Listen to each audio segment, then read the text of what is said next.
If you've ever sat through another collaboration meeting wondering, are we really just adding more tools without working better together?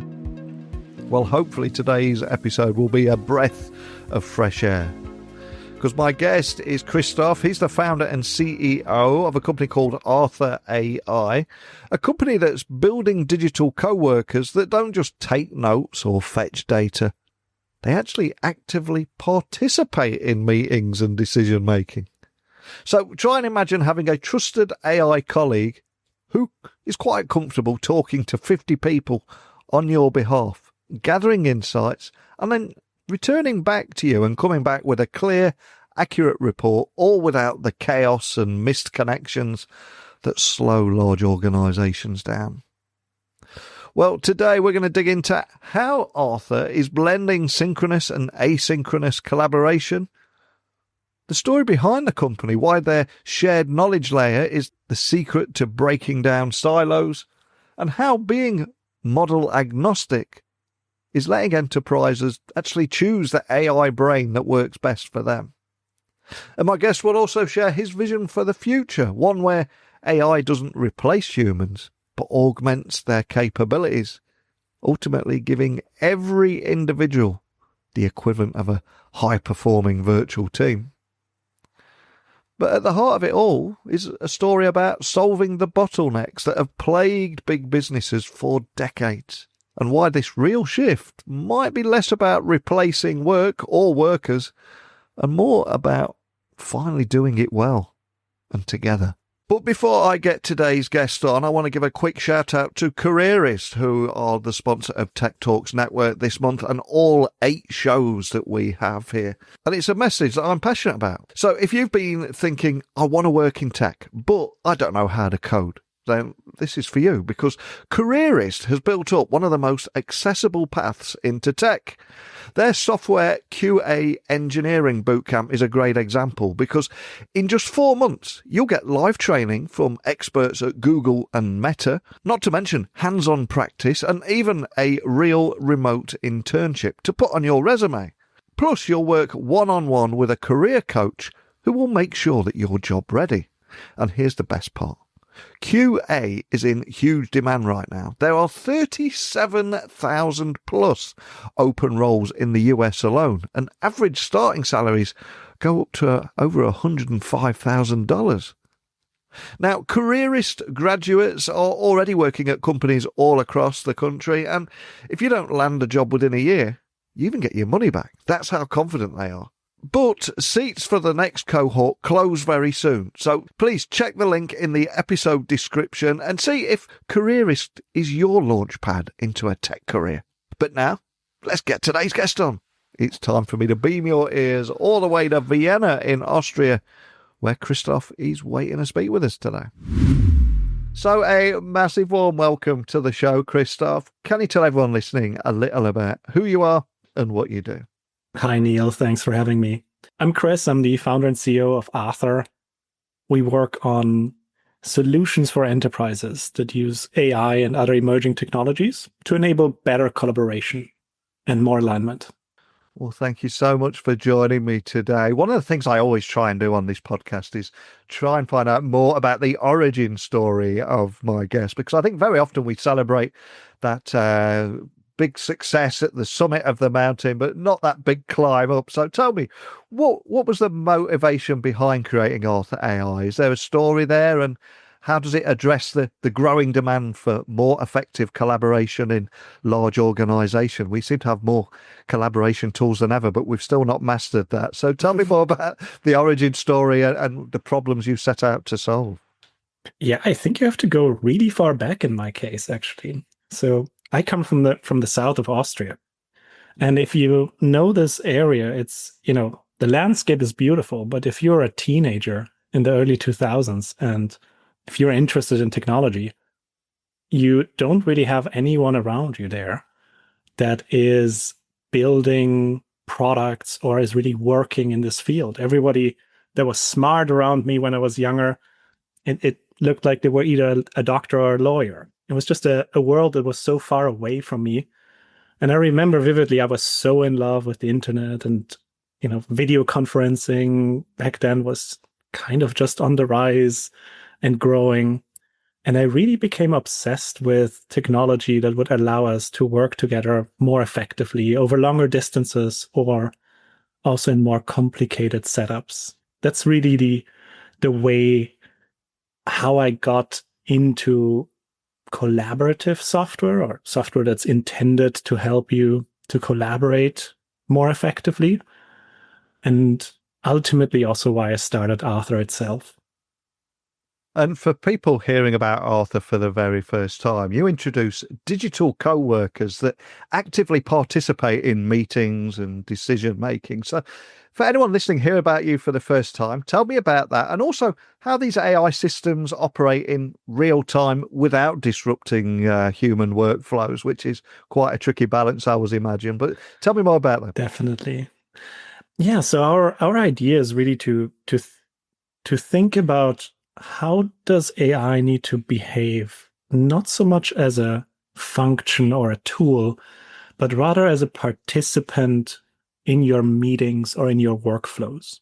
If we look at it from this angle, we can build products that really allow you to change the fundamental constraints that you usually have in communication. If you look at a big company and maybe I have 50 people in my team, it would actually be really great if I could talk to these 50 people very, very often, because everybody is doing something important, and all of this communicational entropy that in large organizations really comes from the problem that I can't have enough touch points with all of the people I should be connecting with.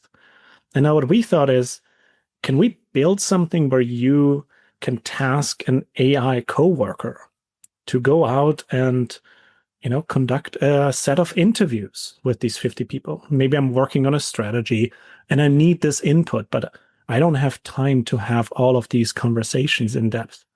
So this AI coworker goes out, basically sends everyone an email. You jump into what feels like a video call with them, and you have this natural conversation with the AI that then goes back to the initiator of this workflow with a report.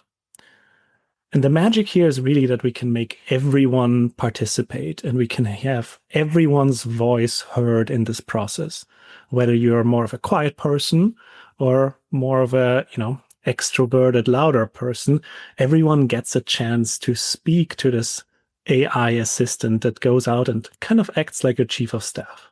Now, there's a lot of things that come in when we think about the user experience. It needs to be comforting. It shouldn't interrupt or disrupt your workflow.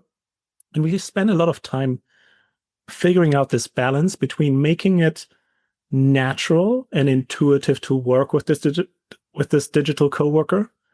But we do make it a point to explain to people that, hey, this is an AI. We're not trying to trick everyone by claiming this is a real person. And I think with these elements, the idea that this AI can go out and in a very, very scalable way can collect information for you from all of the stakeholders you should be actually talking. And by turning that into a very, very easy, laid back and natural user experience, I think we are able to transform a lot of ways how enterprises internally work. And if we were able to take a look inside every organization on every content, I suspect that the one thing that many enterprises have in common across the whole world is that they struggle with siloed information and slow alignment across teams. One of the biggest problems out there right now. So how does Arthur break down some of those barriers and accelerate strategic execution to ensure that even those large enterprises that have become slow and sluggish and crippled by their own red tape, so to speak, how does it accelerate strategic execution then?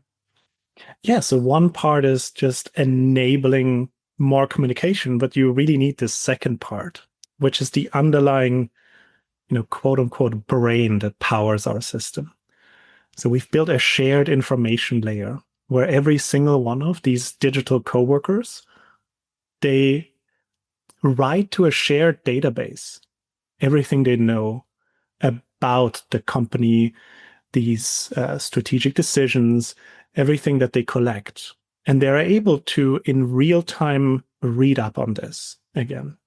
So while you have these digital coworkers performing, individual tasks, they're all wired up to the same database in real time. And that's how they can serve as a nexus between all of these different teams. So you might jump into a meeting with one coworker that will then, kind of raise its hand and say, hey, Neil, you know what? The other team just 2 days ago discussed that, and they said you should take approach X. And I think that's really an interesting area that we're exploring, where AI becomes this connecting layer of communication that is, again, just not possible to have to this extent in the normal world. And one of the things that I love about what you're doing here, it's not just talking about AI. You integrate XR, web, conversational AI for both synchronous and asynchronous collaboration. So I'm curious, if we put all these technologies together, how does that combination change the way that teams are able to work across time zones and departments in this hybrid working world that we find ourselves?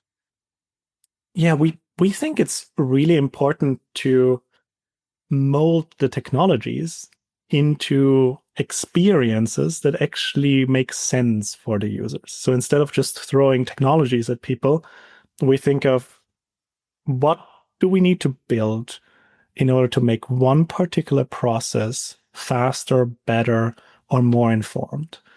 And the idea here that we can do this, and we can meet our users in many, many different media formats in order to maximize the way we can connect with them and the way they can interact with the AIs. Now, both of these dimensions, synchronous and asynchronous work, are really important here. Synchronous would be in a meeting, live, me working with you. In this case, we'd have an AI that takes notes in real time, that maybe looks some information up while we speak, and then again raises its hand and says, hey, have you considered X or Y? Whereas asynchronous work is more of this case where I send my virtual chief of staff out to conduct a little survey in my team to collect some good ideas. And it's really about the combination of both of these elements, where I think we need to have disruptive change if we truly want to elevate communication and collaboration to the next level. And as AI inevitably becomes more embedded in our day-to-day operations, from your viewpoint here, what does trust look like for enterprise clients, and how does Arthur ensure security and compliance at scale? Because again, that's something probably more of an IT-related question, because the business doesn't always think about that stuff. But where does trust and security and compliance come into this? Oh, it's so important, because we're dealing with something that's kind of unique and new. So there's one aspect that I would say we know from previous technological revolutions. That's just the base security and privacy aspect. Your emails always had to be secure in an enterprise. That's nothing new. We know roughly the rules of data encryption and IT security certification and these elements. And on a certain level, while there are differences, AI systems and applications that rely on AI, they can follow these standards as well. And so we can ensure security by a number of measures, be it encryption, be it segregation of data, all of these elements that we have. But there's a second aspect that is new in AI. And that deals with this whole topic of AI hallucinating or giving really weird answers. And it's around the accuracy, the reliability of my AI coworker. And that's just so crucial, because nothing is worse than me having trust in this AI counterpart and then it going completely off the rails and advising me in an entirely wrong way, right? And so this is something that is really one of our focus areas. So I mentioned this shared knowledge layer that all of our AIs have. This is not just there to make the AI smarter and to learn. this also serves as a safeguard to double check whether the AI output is in line with what we'd expect from the data. So we can use the shared knowledge that we're generating around the work of our teams that are utilizing our tools, and we can use it as a reinforcing system to ensure that the AI always delivers quick, but also really accurate and non-hallucinated results for the end users. And there are so many different models out there at the moment. I think it's well over 100, but most people will be using ChatGPT, Claude, Google Gemini, even Meta AI. And one of the things that stood out from what you're doing here is Arthur is LLM agnostic. But why is that flexibility important for businesses navigating different tech stacks and different use cases? Tell me more about that.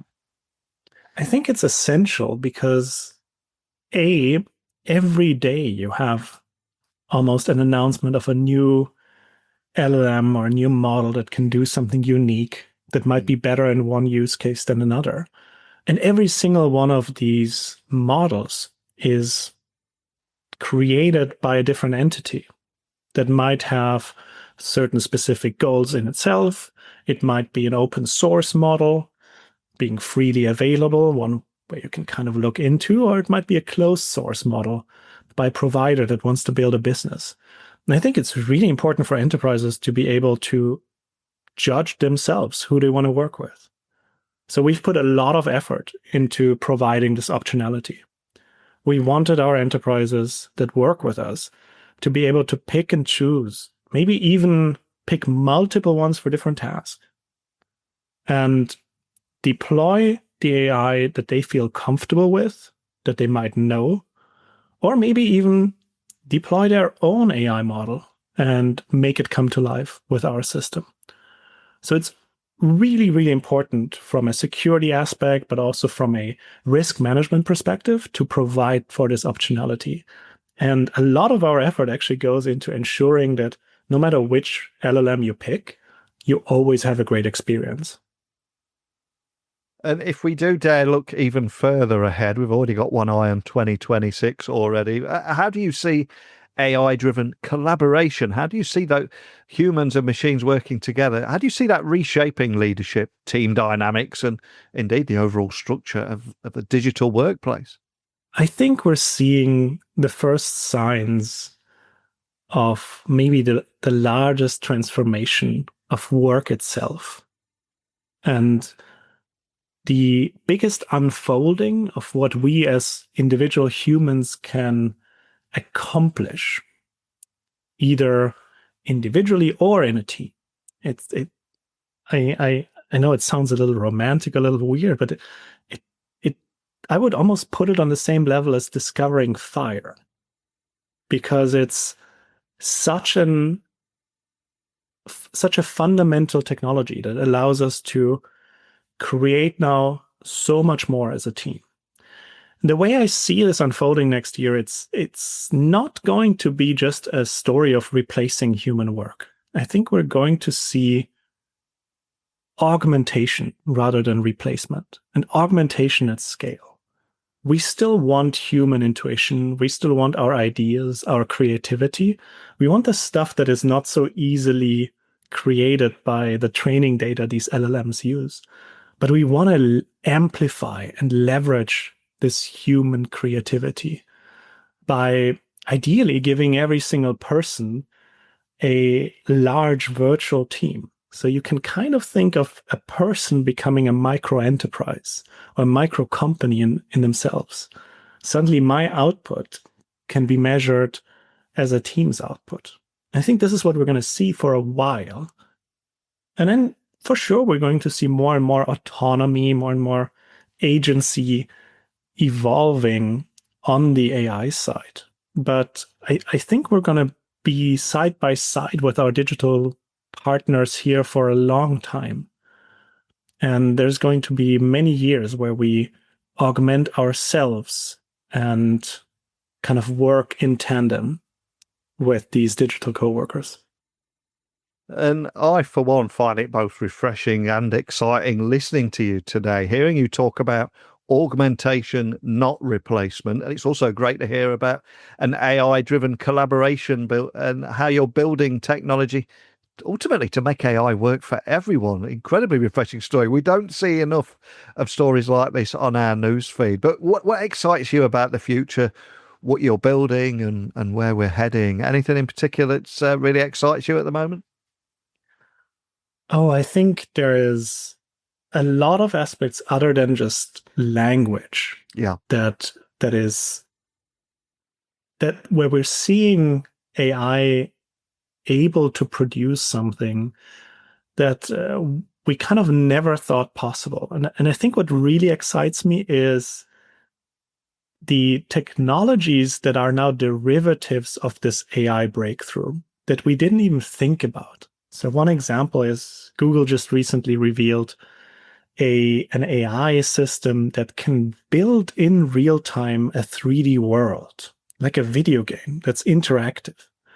And it's this world is quote unquote dreamed up by the AI as you move through it, but it has persistence and continuity built in. And I think these kind of breakthroughs, be it now in creating virtual worlds that we can explore, or something completely different, like applying AI to biotech. I think those are the things that are so incredibly interesting because they're maybe not as obvious as saying, hey, this is going to write better and better emails for you and process your data, or it's going to be a better and better coworker for you. And this is equally transformative for humanity. Well, thank you so much for choosing to spare 30 minutes of your day to share your story with me today. I'm going to see if there's something we can do for you today. Let's see what we can manifest together. Now, some of the biggest names in business, VC funding and tech have either been guests or maybe just listened to this podcast. So is that a person you'd love to have a private breakfast or lunch with? Who would it be and why? And hopefully he or she just might get to hear this. But who would you choose and why? Oh, I have such a cliche answer. I would really love to talk with Sam Altman himself, who kicked off to a large extent with his team this revolution. I don't want to take away from all the other great AI teams and researchers and breakthroughs, but it does mean something to be the first one that shows everyone else it can be done. And so I'd love to hear more of his story in a conversation. Oh, wow. What a great choice. Sam, if you are listening to this or somebody that knows Sam is listening to this, please pass this message on. It's and so much to talk about with ChatGPT-5, the race towards AGI. Man, it's going to be a busy hour, that, yeah? Definitely. So much to talk about. Maybe we'll have some AI helping us transcribe the conversation. And for anybody listening, just wanting to find out more information about Arthur AI, contact you or your team, where should they be going? Where would you like to point them? Very easy. You can just find us on www.arthur.digital. Arthur.digital. Awesome. I'll add a link there to make it easy for people to find you. And we covered so much there. And it was so refreshing to hear a positive story around AI and making AI work for everyone. Augmentation, not replacement. So refreshing to hear that. And if it can help succeed in breaking down those knowledge silos and move beyond endless efficient meetings that we've all played a part in, that's got to be a good thing. So thank you for sharing your story today. Thank you, Neil. Great to be here. One of the things that stood out for me in our conversation with Christoph today was his refusal to see AI as a tool for replacement, because he's focusing solely on augmentation, giving people the resources that they need to work like a full team without all that red tape, and kind of feels like the kind of thinking that could genuinely change how organizations operate.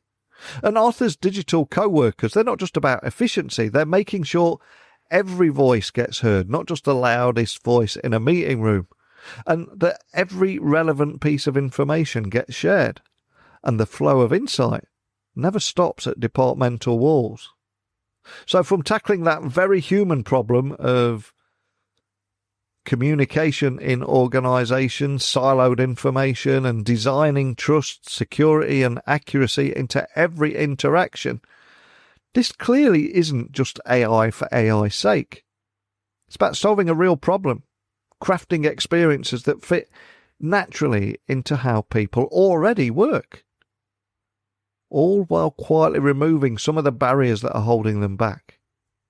So if you'd like to see what that looks like in practice, please head over to the website. I'll drop a link in the show notes. And here's something for you to think about. If you could hand off one bottleneck in your work to a digital co-worker tomorrow, what would it be? Curious if there's any trends to what you'd all like to get rid of off your plate there. Let me know. techblogwriter@outlook.com, LinkedIn, X, Instagram, just at Neil C. Hughes. Let me know your thoughts on that one. But right now, it's time for me to exit stage left. But I will return again very soon. Thanks for listening as always. Bye for now.